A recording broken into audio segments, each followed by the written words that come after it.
We're here to share with you inspiring stories that bring to life all the little and big ways that people bring more love, joy, laughter, and humanness to everyday life.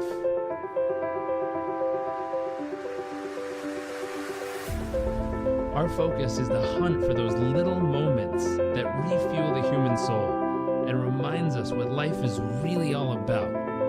I invite you to sit back, enjoy the moments, enjoy the stories, the adventures, and the journeys.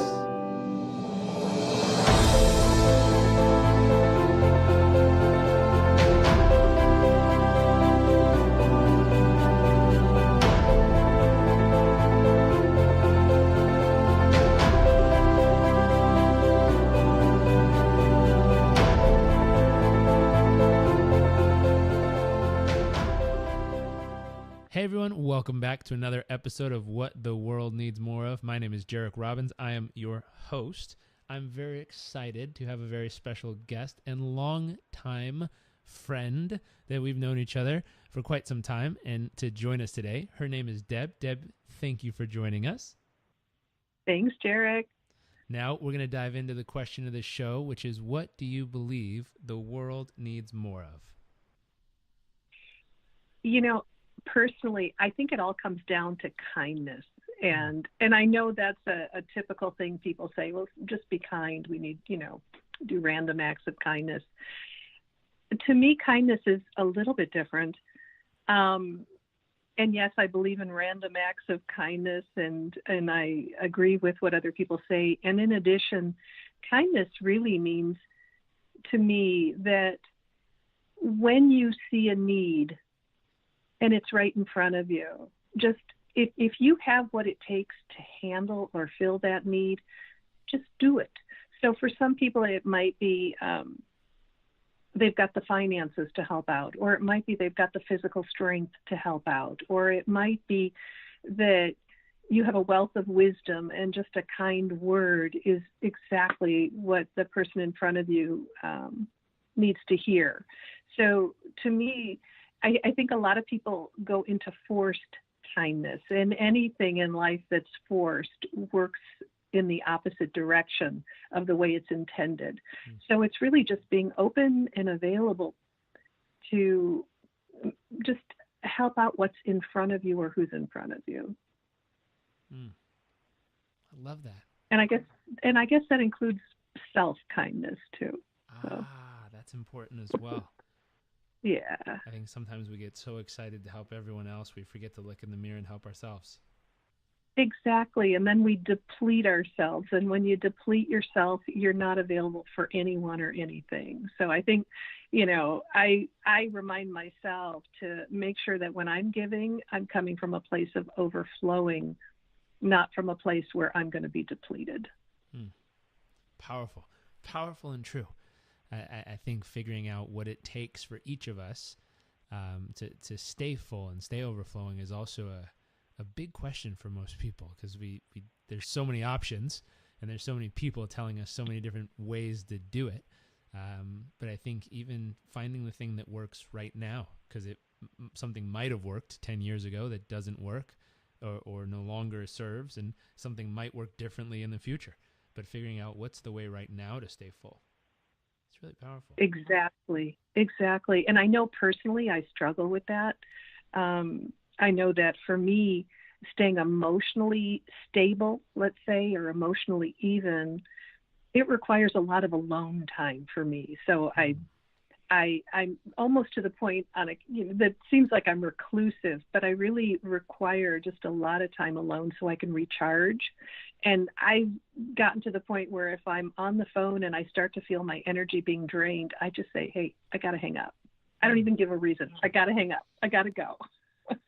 Because it's so important for me to maintain my own level of energy so that I can be worth something. Otherwise, I'm miserable, and I'm miserable to be around. And so that's one of the things I personally work on. That's powerful, to be able to draw that line and call that space and just call it what it is and say, hey, at this point, that's it.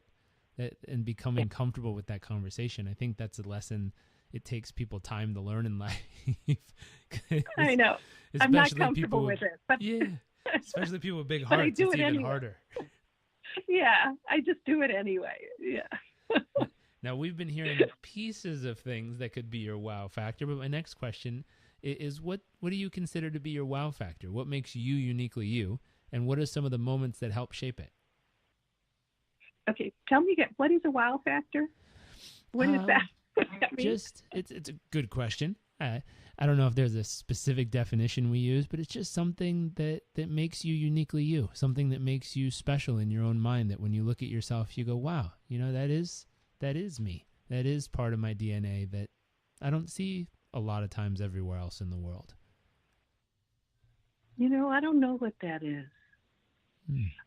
I hear, it'd be nice to know. I hear a lot of input from those around me. And I think the more I go along, the less I know. It's funny, it almost brings tears when I think about it, because I feel like I'm looking for ways, I don't know if this makes sense, to empty myself out, almost to turn myself inside out, to shed everything that I know so that I can know it all. And so what makes me uniquely me is I really don't know. I think you just explained it. It's I think you just explained it very well. And that is very unique, which is shedding all of the things you do know and creating space, like you said, to turn inside out and to then experience everything. And the ability, and I might not be saying this correctly, but the ability to experience everything instead of saying, oh, I know that, I've heard that, I get it. And now you're not experiencing it any longer. You're just cognitively, kung fuing it away. Yeah, I hear what you're saying. And that's probably it. I feel like everything that we know, I'm going to talk about myself because it may not be true for you, but everything that I know, I was taught or I learned by watching, and none of it is necessarily true. As a matter of fact, most of it isn't true because a few people live in their truth. And that's the stuff it doesn't serve any purpose in my life except for holding me back. And this is all the stuff that I want to come from a different place, from a place of that, how can you be empty and overfilled at the same time? But I believe in opposites.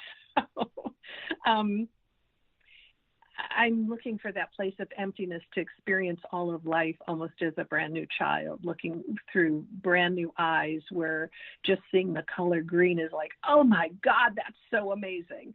And that's how I want to experience life, where everything is new, everything's spectacular, and everything is in its just pure state of magnificence as it is.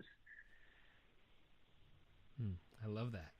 I think what's wild is we get so attached to knowing and having certainty that we don't realize how we're missing out on what you're describing right here as that wow factor, which is the ability to re-experience things as new, but to experience them, not re-experience, but to first time experience.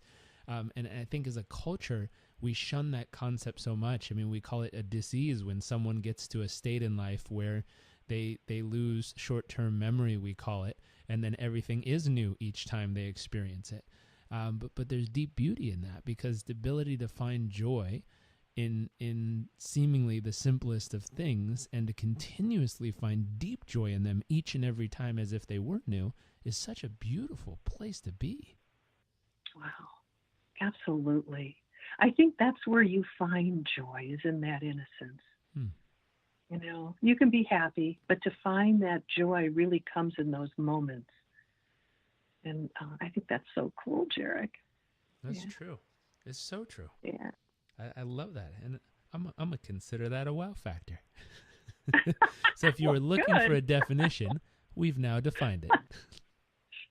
Well, thanks. The ability to experience something new from a new, fresh point of view and a new, fresh set of eyes. Here's my next question. What's a moment over the years that made you feel incredibly humble? Oh, nature.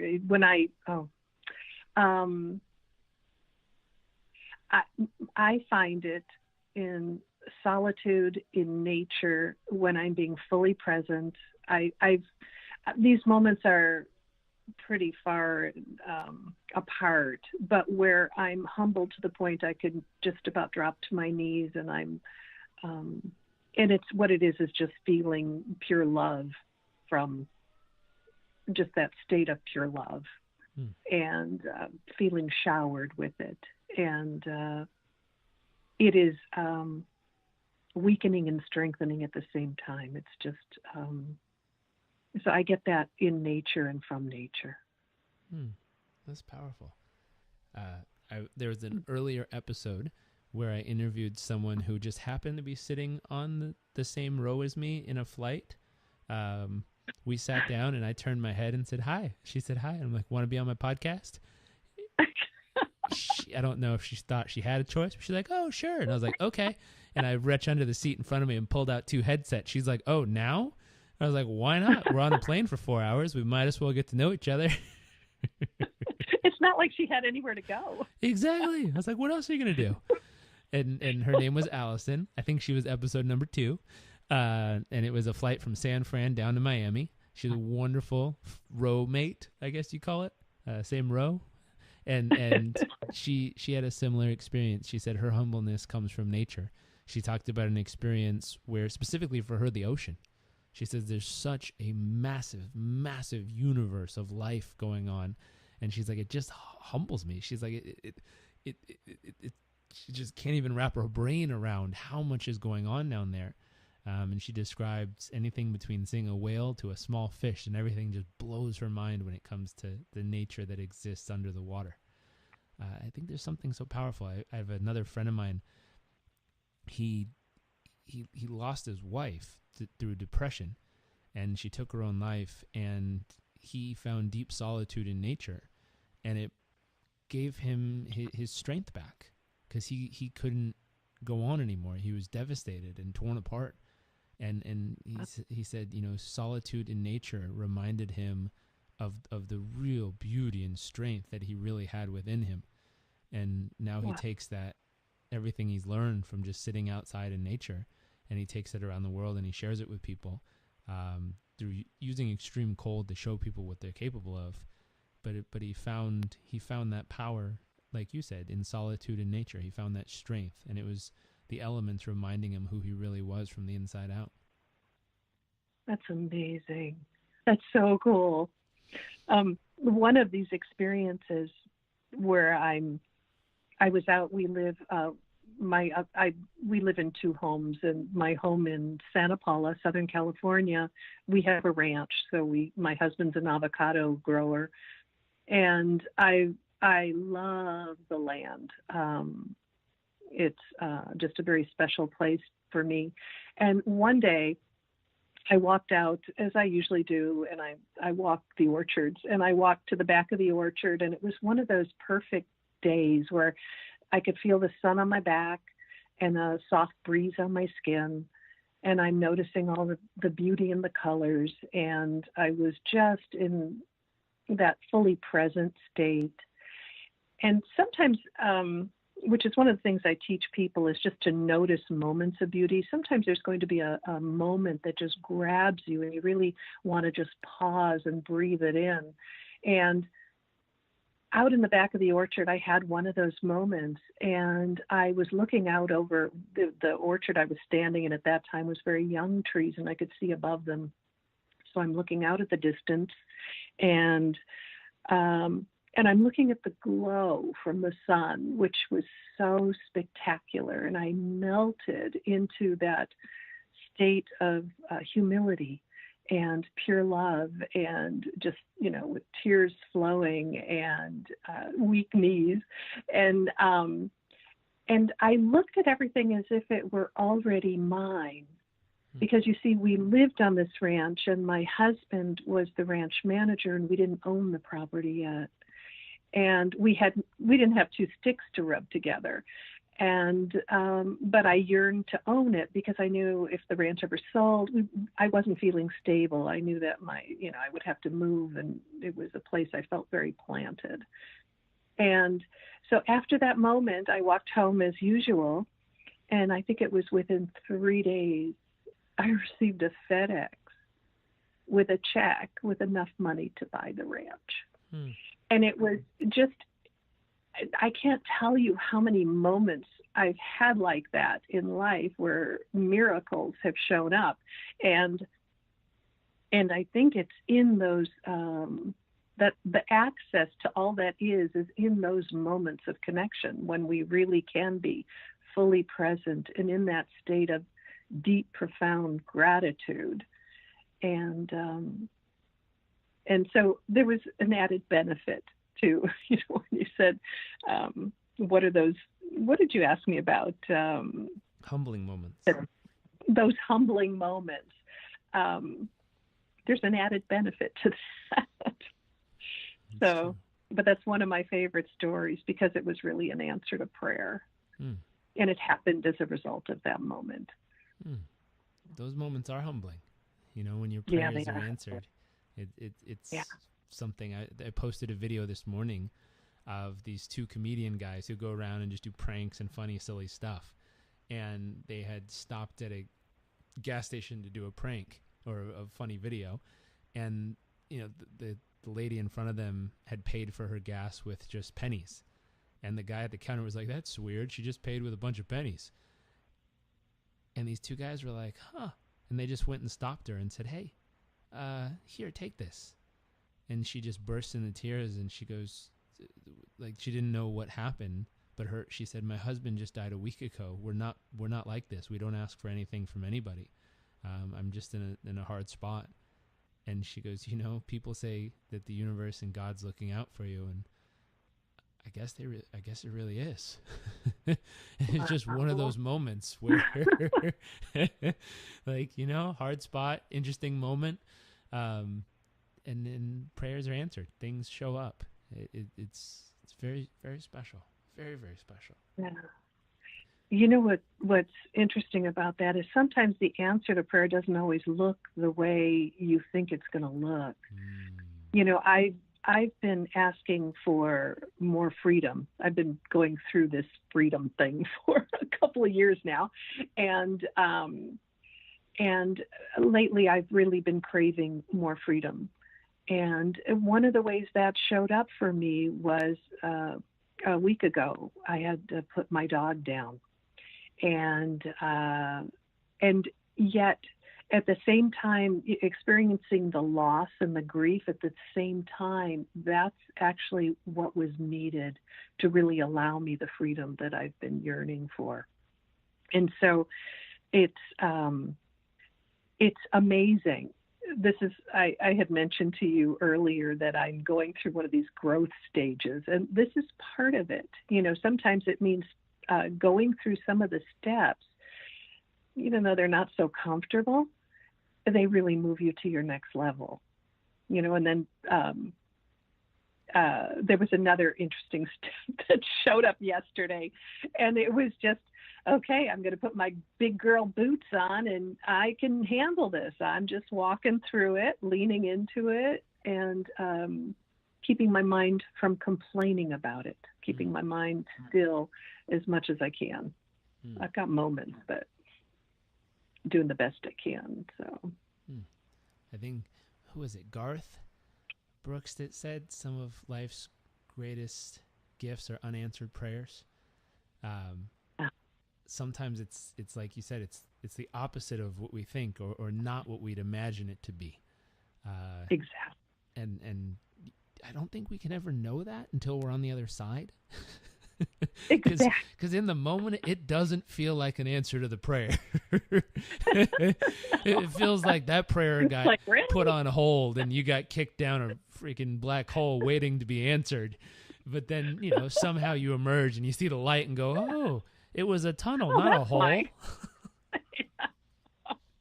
Exactly. That's what it feels like. Interesting. Here's one. What about an awe-inspiring moment? Talk about a humble moment. What about a moment that left you in a moment of awe? Moment of awe.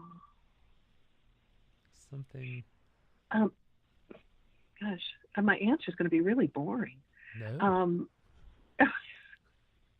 My answer is beauty, because I see, to me, that's and it doesn't matter what it is, but here again, it usually is nature, flowers, patterns in nature. There's beauty in the simplicity of nature and the purity of it, and it takes my breath away. It's those moments of appreciation, like when I'm walking through the orchard or the grounds on the property where I live here in Cambria. I see such magnificence that I try to absorb as much of it in through my cells as I can, because it is I am just in awe of what I see. And boy, I'm sounding pretty simple, Jerry. I don't know how you call that boring. I call that awesome. Oh, good.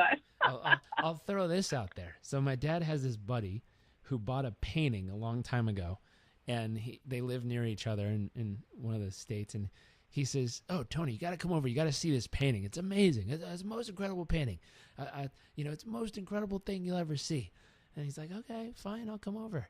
So he gets in the car, drives over to this guy's house, gets out. He goes, hey, oh, you got to see this thing. He's like, "Oh, I've been bidding on it. I finally got it. It was a little bit more than I wanted. It was $40 million, but trust me, it's going to blow your mind when you see it. Trust me, when you see this thing, it's incredible." Dad walks in the room, he looks at it, and he goes, "Where is it?" And he goes, "It's that right there."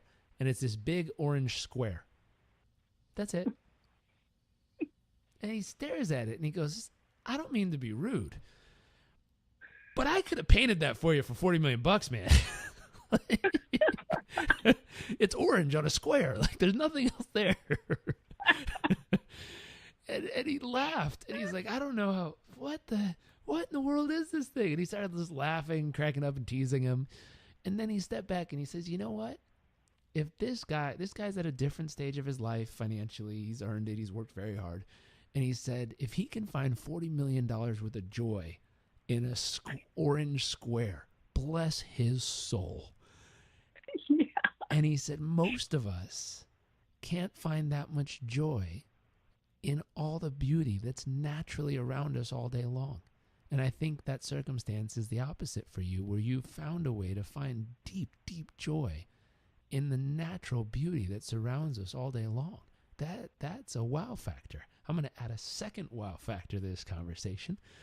It really is, because so many people walk by flowers every day and don't notice the magnificence that life has created sitting right in front of them. So many people have sunrises and sunsets every day, and they don't ever take time to just observe it, to experience it, to feel it.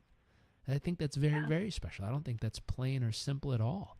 I think it's something that if more people learned how to practice the art of experiencing deep, deep beauty, people would be living in a very different way every day. They'd experience an entire different element of life. They'd probably experience life for once instead of just, fumbling through the day. Exactly. It's very powerful. Thanks, Jared. It's very powerful. Here's a twist. What's your greatest fear? Oh my God, I got so many of them.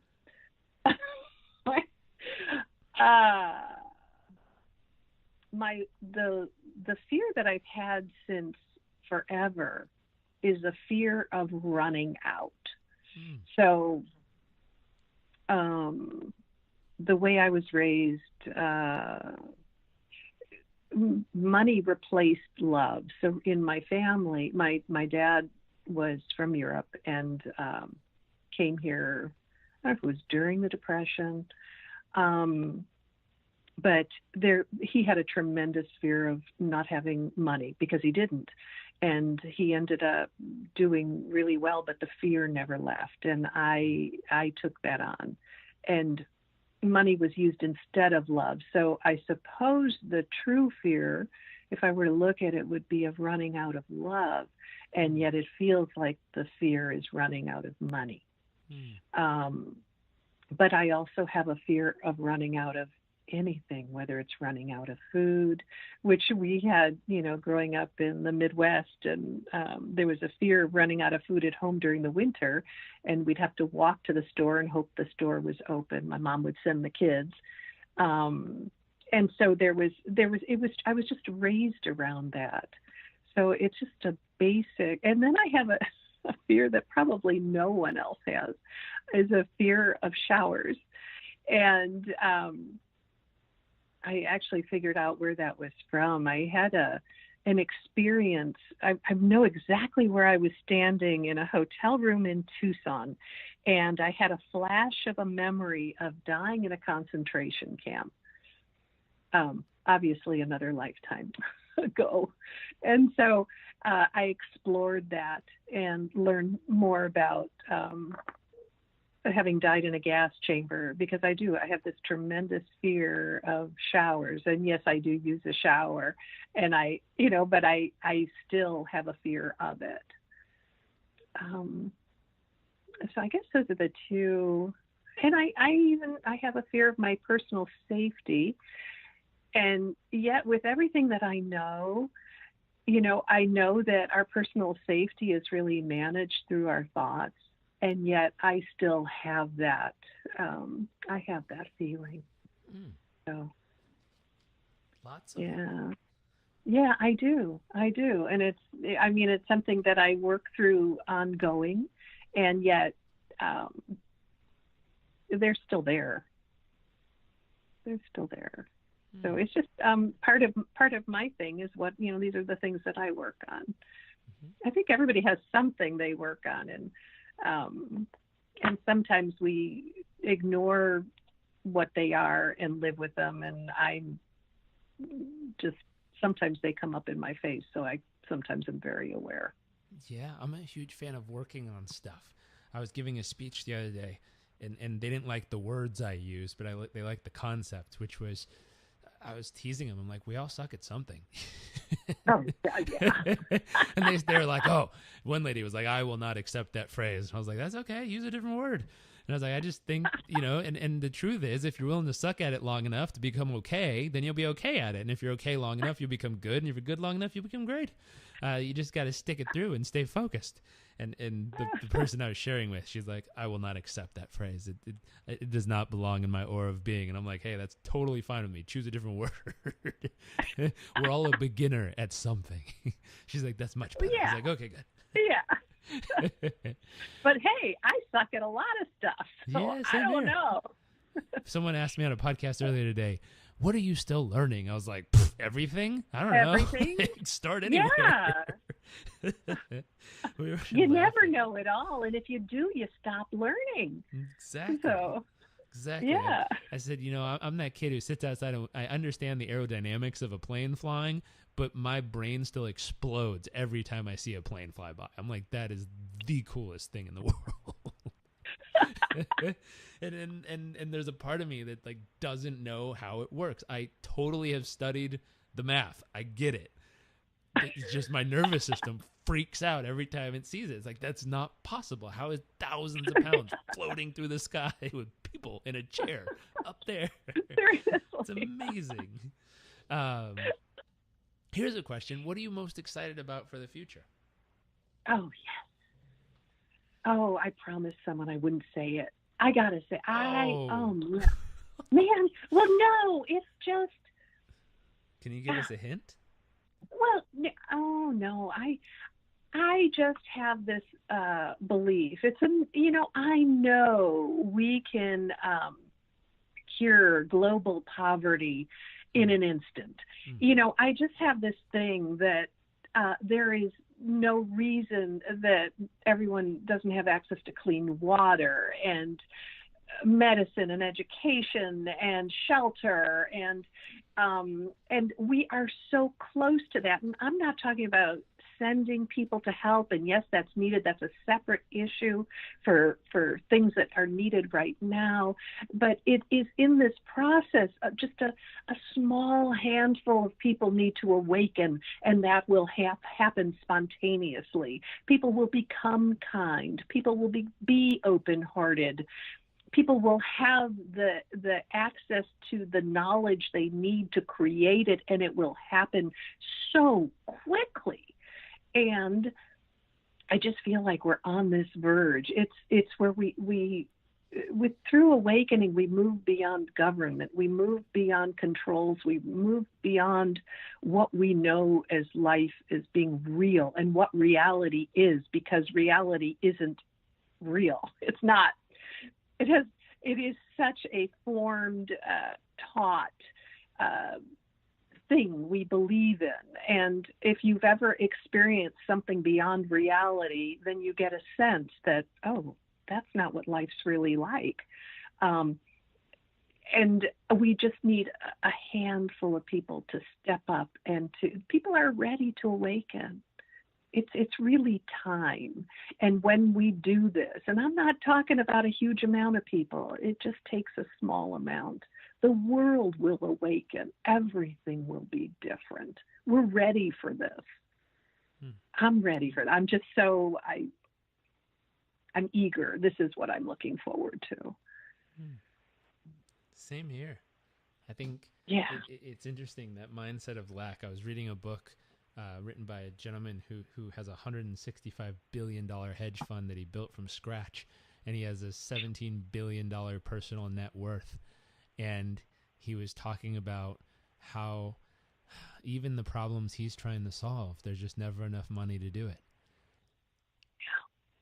Yeah. And It's my mouth hit the ground because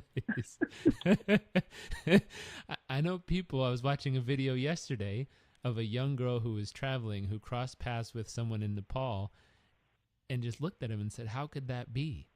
And she decided to make a shift, changed everything, opened up an orphanage, became a mom for many, and now has a house full of the most beautiful little ones that she's taking care of, who were parentless before.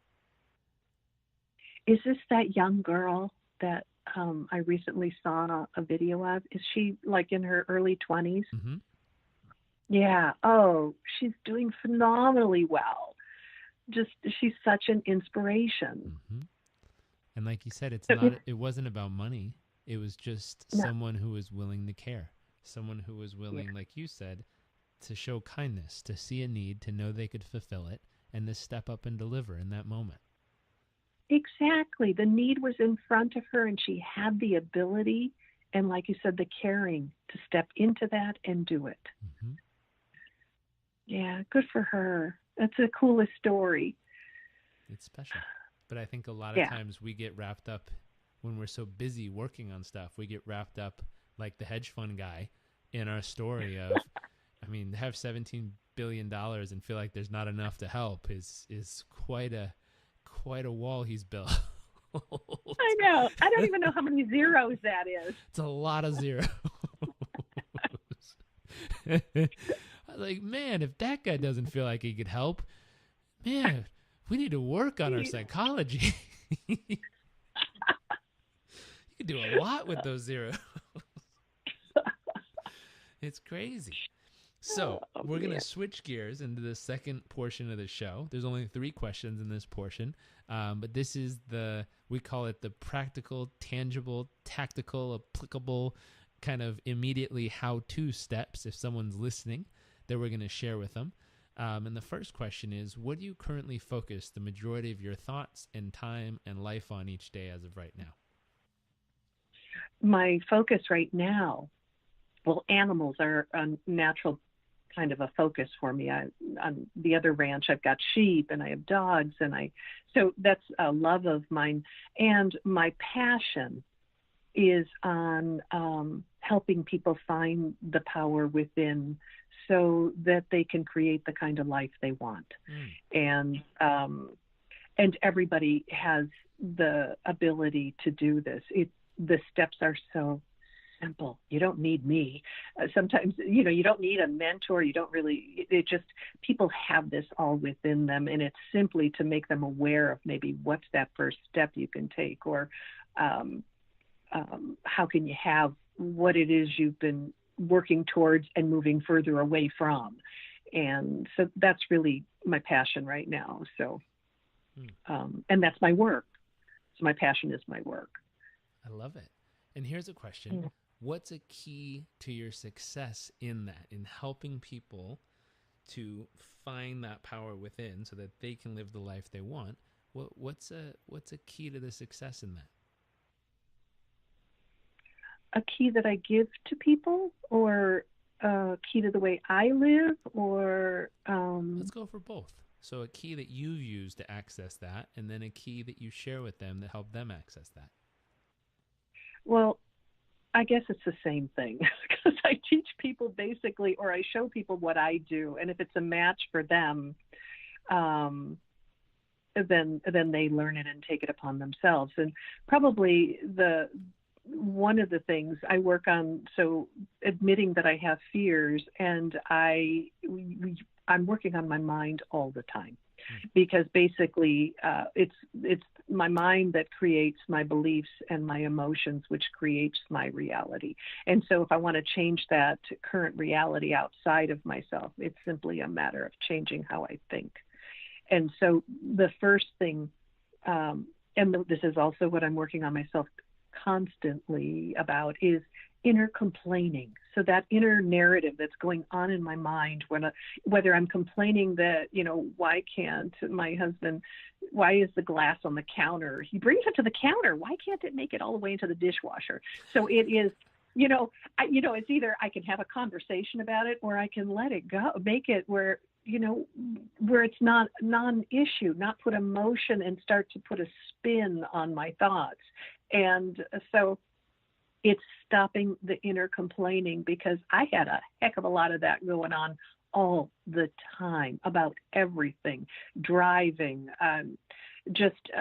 wrappers in the orchard, bottles, just, it doesn't matter what it is, dogs barking.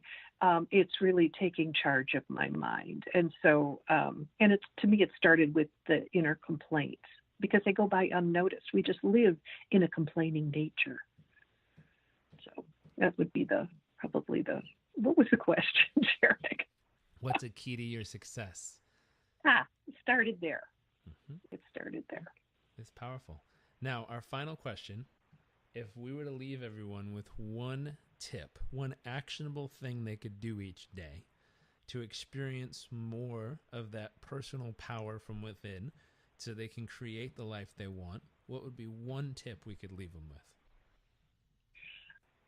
I think one tip that would be helpful is something that I still use. Is I discovered one day as I was walking in the orchard, there's something about the word yes that creates an enormous opening or an opportunity. It helps put us in the state of acceptance rather than being in resistance, where we tend to spend a lot of time.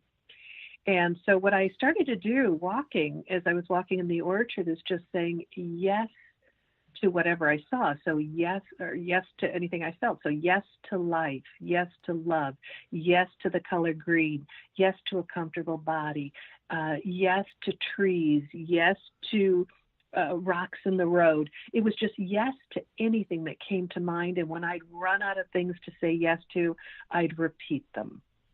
And what happens is, with the yes meditation, it takes your mind off of whatever your mind is busy doing, because most of the time we're in completely useless thoughts, like a hamster on a wheel.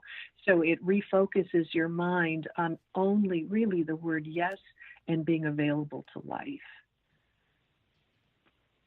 Very cool. I like that. I like that. And it's the practice of ingraining that into your system, I think, and then, like you said, the practice of bringing it about and constantly meditating on it and allowing it to guide you. Exactly. I love it. Yeah. I love it. It's powerful. Thanks, Jarek.